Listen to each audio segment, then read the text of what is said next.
नमस्कार, मैं हूं आपके साथ मयंक। आज 2 अप्रैल है और रूस और चीन ने ईरान को आगाह किया है, ट्रंप की बातों में मत आना। ट्रंप एक बार फिर सीज फायर की बात करके, जंग रोकने की बात करके बड़ा धोखा देंगे, ये कहना है रूस और चीन का। हम इस पे बात करेंगे, डोनाल्ड ट्रंप क्या कह रहे हैं उस पर बात करेंगे, और पिछले चंद घंटों के अंदर, या हम कहें पिछले 12 घंटों के अंदर कहां कहां बड़े अटैक हुए हैं, इन सब पर बात करेंगे। देखिए, इस वक्त की सबसे बड़ी खबर, अमेरिका के राष्ट्रपति ने राष्ट्र के नाम संदेश में यह अनाउंस कर दिया है कि जंग खत्म नहीं होगी, जंग जारी रहेगी। देखिए, मैंने आपको हर बार यह बात कही कि डोनाल्ड ट्रंप कहते कुछ और है और करते कुछ और है। डोनाल्ड ट्रंप के लगातार बयान आ रहे थे पिछले 2 दिनों से कि जंग खत्म होने वाली है, जल्दी खत्म हो जाएगी। नतीजा यह था कि शेयर मार्केट बढ़ने शुरू हो गए थे और जितने ऑयल के प्राइसेस हैं वो कम होने शुरू हो गए थे। लेकिन आज जब राष्ट्र के नाम संदेश हुआ तो उन्होंने साफ कर दिया कि जंग जारी रहेगी और अगले 3 से 4 हफ्ते पे ईरान पर बड़े हमले हो सकते हैं। डोनाल्ड ट्रंप ने तमाम दुनिया के युद्धों की समय सीमा भी गिनवा दी कि वर्ल्ड वॉर इतने दिन चला था, वर्ल्ड वॉर 2 इतने दिन चला था। यानी संकेत साफ है कि ये जंग ज्यादा दिन चलने वाली है। ये बात बिल्कुल वही है जो ईरान पहले से कह रहा था और इसीलिए ईरान ने कह दिया था कि डोनाल्ड ट्रंप चाहे जो बोले, हम अपने हमले जारी रखेंगे। डोनाल्ड ट्रंप के इस संदेश के बाद यह बात साफ हो गई है कि यह जंग जल्दी खत्म होने वाली नहीं है, लड़ाई लंबी चलेगी। देखिए, बिल्कुल वही बात जो मैंने अपने वीडियोस में आपसे बार बार कही, आपको बार बार बताया कि डोनाल्ड ट्रंप इतनी आसानी से वापस नहीं जाएंगे, क्योंकि उनके इकोनॉमिक इंटरेस्ट हैं ईरान के ऑयल में, ईरान के यूरेनियम में, ईरान के रेयर अर्थ मटेरियल में। और अब यही बात निकलकर सामने आ रही है और इस डोनाल्ड ट्रंप के इस ऐलान के बाद माना जा रहा है कि अगले कुछ घंटों के अंदर ईरान की तरफ से बड़े हमले हो सकते हैं। और देखिए, ये बात साफ हो गई है एक बार फिर कि ये जंग को लेकर जो तमाम बातें कही जा रही थी, सीज फायर को लेकर या जंग थमने को लेकर, ऐसा कुछ नहीं होने जा रहा।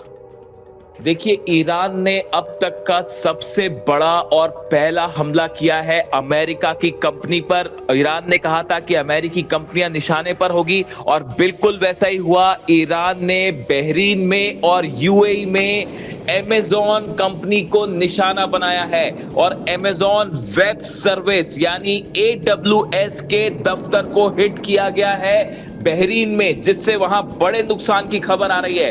देखिए, अमेज़न के ऑफिसेस को यूएई में भी निशाना बनाया गया।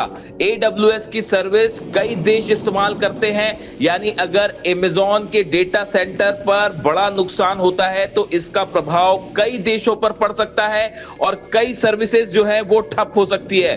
देखिए, पूरी दुनिया में करोड़ों यूजर्स जो है वो इन सेवाओं का इस्तेमाल करते हैं, जो कि अचानक बंद हो सकते हैं। बैंकिंग सिस्टम, पेमेंट सिस्टम रुक सकता है, स्टार्टअप और बिजनेस ऑपरेशन ठप पड़ सकते हैं, इंटरनेट का बड़ा हिस्सा स्लो डाउन हो सकता है। देखिए, अमेज़न की जिस ऑफिस को हिट किया गया, बताया जा रहा है कि उस पर मिसाइल अटैक हुआ, बहरीन में हुआ, जिसके बाद वहां आग लग गई और उसको बुझाने का काम जारी है। ईरान की तरफ से कहा गया था कि अमेरिका की जितनी मल्टीनेशनल फर्म्स हैं, कंपनियां हैं, वो हमारे निशाने पर होंगी और वैसे ही हुआ। और तय समय जो ईरान ने दिया था उसे पूरा करने के बाद जैसे ही वो पूरा हुआ, बहरीन में अमेज़न के दफ्तर पर बड़ा हमला हो गया है। आप देखिए, ईरान के अर्दगोन प्लांट पर जो हमले हुए हैं, एटॉमिक प्लांट है, इस पर पिछले 24 घंटे से लगातार हमले हो रहे हैं। इस्फहान में लगातार हमले हो रहे हैं, नातांज में बंकर बस्टर बम्स गिर रहे हैं, हॉर्मुज के आसपास के जो इलाके हैं, आइलैंड्स हैं, उनके पास जो IRGC के ठिकाने हैं, मिसाइल सिटीज है, उसके ऊपर बम बरस रहे हैं। ऐसे हालात में ये कैसे माना जा सकता है कि जंग रुकने वाली है? इसीलिए रूस और चीन दोनों ने आगाह किया है ईरान को कि ट्रंप की बातों में नहीं आना है। खैर, आने का सवाल ही नहीं है। ईरान की तरफ से साफ कह दिया गया है कि ये जंग अगर रुकेगी भी तो हमारी शर्त पर रुकेगी। हम पहले ट्रंप की बात करें, उसके पहले हम कुछ हमलों की बात करेंगे जो कि जानना ज़रूरी है। देखिए, इरबिल में ब्रिटेन की ऑयल कंपनी पर ड्रोन अटैक हुआ है और ऑयल कंपनी में आग लगने की तस्वीरें सामने हैं। देखिए, अब ये हमले ब्रिटेन के ऊपर क्यों हो रहे हैं, अगर आप इसको समझने की कोशिश करें। ब्रिटेन के सैनिक लगातार खाड़ी देशों में पहुंचना शुरू हो गए हैं। एक तरफ तो ब्रिटेन का ये बयान आया कि हमारा इस जंग से कोई लेना देना नहीं है, लेकिन सच्चाई ये भी है कि ब्रिटेन के सैनिक खाड़ी देशों में, अरब देशों में पहुंच रहे हैं। सऊदी को एयर सेवर डिफेंस सिस्टम देने जा रहा है ब्रिटेन, इस तरह की खबर है। कतर में टाइफून जेट्स उतर रहे हैं और बहरीन और कुवैत में भी डिफेंस सिस्टम तैनात करने जा रहा है ब्रिटेन। ये जो खबरें आई हैं, इसका नतीजा ये है कि ब्रिटेन की ऑयल कंपनी पर ईरान ने सीधा अटैक किया और ऑयल कंपनी धू धू कर जल रही है। देखिए, मैंने आपको पहले ही कहा था, इस पूरी जंग में दिखाई कुछ और देता है, बयान कुछ और दिए जाते हैं और असल हकीकत कुछ और होती है। देखिए, हालात पर नज़र है, जो भी अपडेट होगा आप तक पहुंचाऊंगा। कमेंट करके बताइए वीडियो कैसा लगा। Thank you so much.